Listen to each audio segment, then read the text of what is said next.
Magandang umaga, ilang guro sa private school ang lumilipat na raw sa mga pampublikong paaralan. Bukod kasi sa mas mababang workload, mas mataas daw ang sahod. Narito ang report ni Bam Alegre.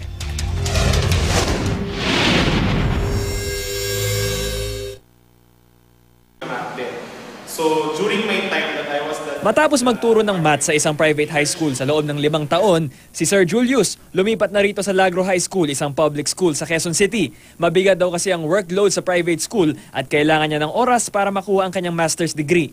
Pero higit sa lahat, mas mataas na raw ang sweldo sa public school. Kaya hindi lang daw siya ang private school teacher na nag-over the bakod. madami.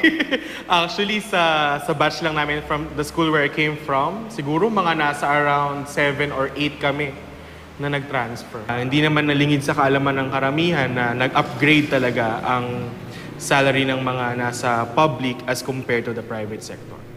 Kinumpirma ng DepEd na may mga ulat daw na lumilipat ang mga private school teachers sa public school. Malaking dahilan daw sa likod nito, hindi standard ang sweldo ng mga guro sa private school. Hindi standard eh. Kaya nga kung mapapansin mo, meron tayong mga inaprubahan na tuition fee hike, no? Doon sa mga ilan-ilan na private schools.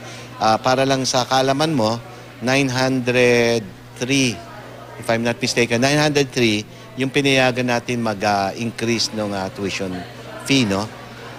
Out of 11,000 private schools.